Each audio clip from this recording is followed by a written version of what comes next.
आज एक बार फिर से मैं होम साइंस का मोस्ट इम्पॉर्टेंट क्वेश्चन सीरीज़ लेकर हाजिर हूँ। इस सीरीज़ में हम लोग टीजीटी, पीजीटी और मुख्य सेविका से संबंधित जो इसके सिलेबस में टॉपिक है उससे संबंधित प्रश्नों को हल करेंगे। आज का हमारा जो टॉपिक है वो है विकास को प्रभावित करने वाले कारक। ये आपके एग्ज़ाम की दृष्टि से बहुत ही महत्वपूर्ण है। हमने इसी टॉपिक पे पूरा टेस्ट सीरीज़ तैयार किया है, तो इस टेस्ट सीरीज़ में आपके 2 से 3 नंबर तो अवश्य एग्ज़ाम में फंसेंगे। तो इस सीरीज़ को अंत तक ज़रूर से देखिए, और अगर आपने अभी तक हमारे चैनल को सब्सक्राइब नहीं किया है तो सब्सक्राइब कर लें, ताकि आपको आगे भी हमारे चैनल के थ्रू जो वीडियो बनते हैं वो आपको मिल सकें। आइए, तो हमारे वीडियो को लाइक ज़रूर से करें, अपने फ्रेंडों में शेयर करें, और हमारे चैनल को अगर आपने सब्सक्राइब नहीं किया है तो सब्सक्राइब कर लें। आइए, सबसे पहला प्रश्न देखते हैं। प्रश्न क्या है? वातावरण को कोई बाहरी शक्ति है जो हमें प्रभावित करती है, यह कथन किसने कहा है? वातावरण कोई बाहरी शक्ति है जो हमें प्रभावित करती है, यह कथन किसने कहा है? रॉस, लेमार्क, मेंडल या हरलॉक? तो हमारा यहाँ पे ऑप्शन नंबर ए सही हो जाएगा। रॉस ने यह कथन कहा है कि वातावरण कोई बाहरी शक्ति है जो हमें प्रभावित करती है। ध्यान रखिएगा, परिभाषा से संबंधित प्रश्न जरूर से आते हैं, तो हर टॉपिक से रिलेटेड जो परिभाषाएं रहती हैं उनको ध्यान में रखिएगा आप। नेक्स्ट प्रश्न है हमारा, वातावरण के अंतर्गत बालक क्या है?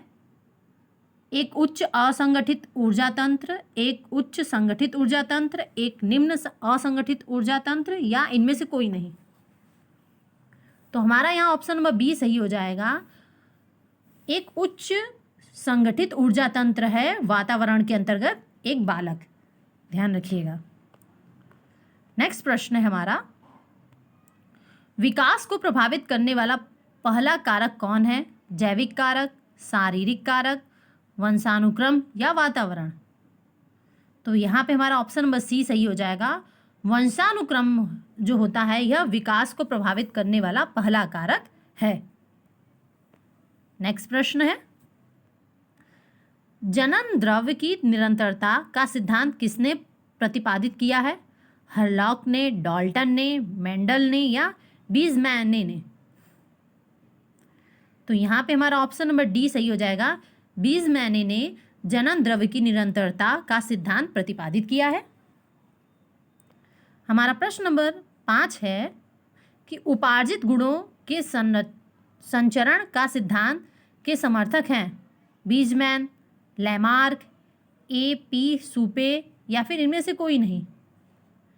तो यहाँ पे हमारा ऑप्शन नंबर बी सही हो जाएगा। जो लेमार्क हैं यह उपार्जित गुणों के संचरण के सिद्धांत का समर्थक करते हैं। ध्यान रखिएगा, तो प्रश्न आ सकता है कि उपार्जित गुणों के संचरण का सिद्धांत का समर्थक कौन है? तो लेमार्क। नेक्स्ट प्रश्न है हमारा, एक ही माता पिता से उत्पन्न संतानों में भी भिन्नता पाई जाती है, यह कथन किसने सिद्ध किया है? मेंडल ने, लेमार्क ने, रॉस ने या स्किनर ने? तो यहाँ पे हमारा ऑप्शन नंबर ए सही हो जाएगा। मेंडल ने यह सिद्ध किया है कि एक ही माता पिता से उत्पन्न संतानों में भिन्नता पाई जा सकती है, यानी अगर 3 बच्चे हैं तो तीनों जरूरी नहीं कि वो एक जैसे हो और तीनों में एक जैसे गुण हों। नेक्स्ट प्रश्न देखते हैं। प्रश्न है, वंशानुक्रम के किस नियम के अनुसार जैसे माता पिता होते हैं उनके ठीक विपरीत संतान होती है? भिन्नता का नियम, समानता का नियम, ए तथा बी दोनों, या प्रत्यागमन का नियम?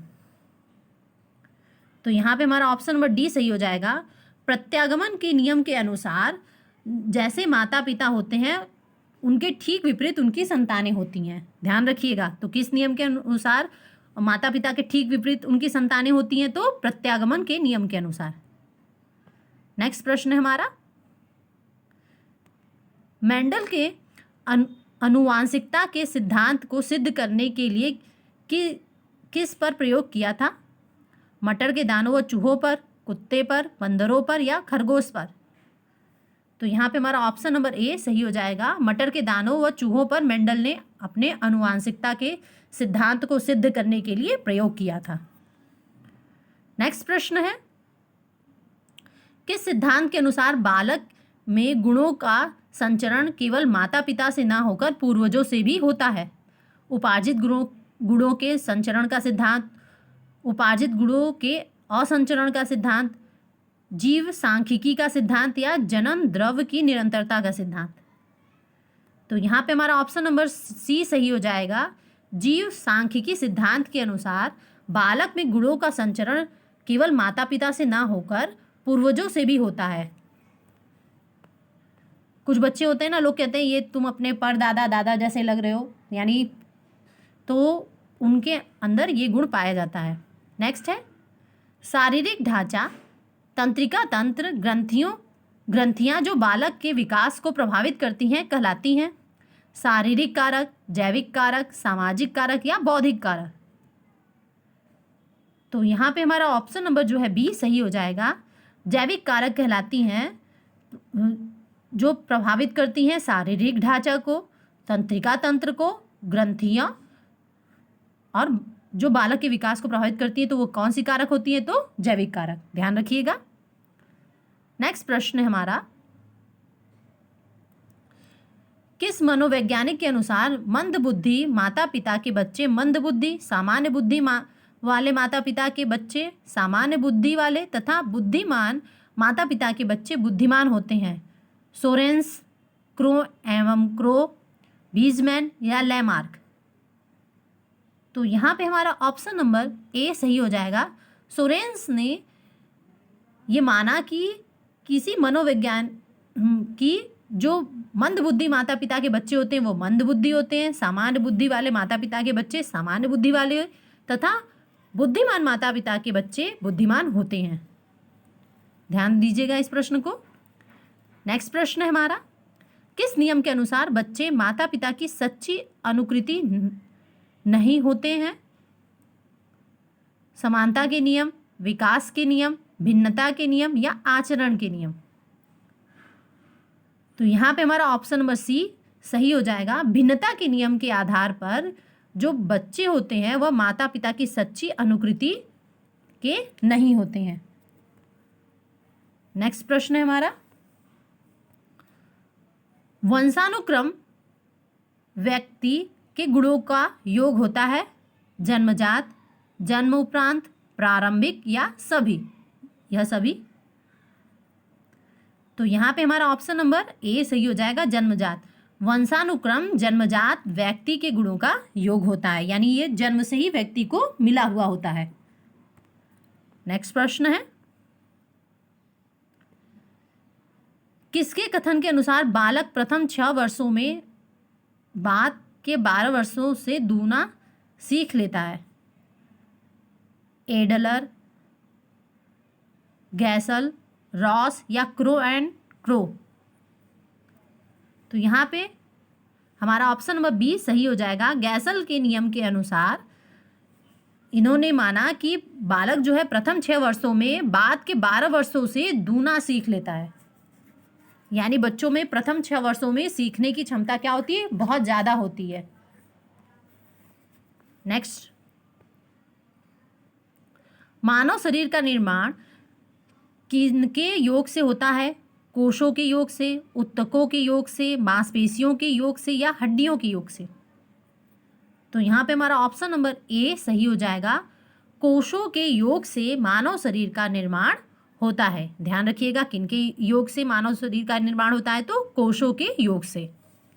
हमारा नेक्स्ट प्रश्न है, किस सिद्धांत के अनुसार बालक का विकास सिर से पैर की दिशा में होता है? विकास क्रम सिद्धांत, विकास दिशा सिद्धांत, विकास वंशानुक्रम सिद्धांत या इनमें से सभी?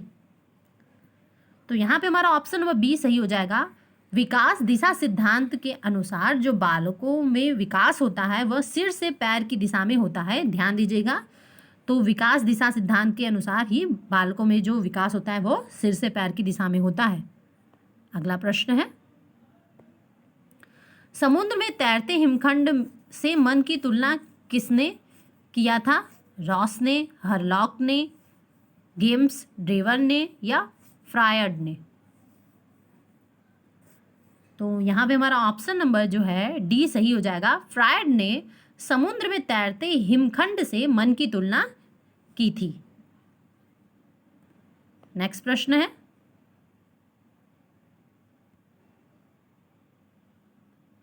प्रश्न है, बाल मनोविज्ञान मनोविज्ञान की वह शाखा है जिसमें मानव के जन्म से लेकर परिपक्व अवस्था तक का अध्ययन किया जाता है। यह कथन है क्रो एंड क्रो का, क्रिक पैट्रिक का, गेम्स ड्रेवर का या हिक्स का। तो यहाँ पे हमारा ऑप्शन नंबर सी सही हो जाएगा। यह कथन गेम्स ड्रेवर का है। गेम्स ड्रेवर ने क्या कहा कि जो बाल मनोविज्ञान है, मनोविज्ञान की वह शाखा है जिसमें मानव के जन्म से लेकर परिपक्व अवस्था तक का अध्ययन किया जाता है। ध्यान रखिएगा। नेक्स्ट प्रश्न है हमारा, शैशव अवस्था के किन वर्षों में बालक का विकास अत्यंत तीव्र गति से होता है?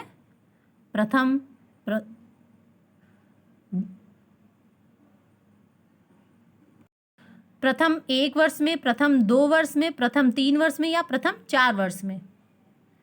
तो यहाँ पे हमारा ऑप्शन नंबर जो है बी सही हो जाएगा कि प्रथम 2 वर्षों में बालक का विकास अत्यंत तीव्र गति से होता है।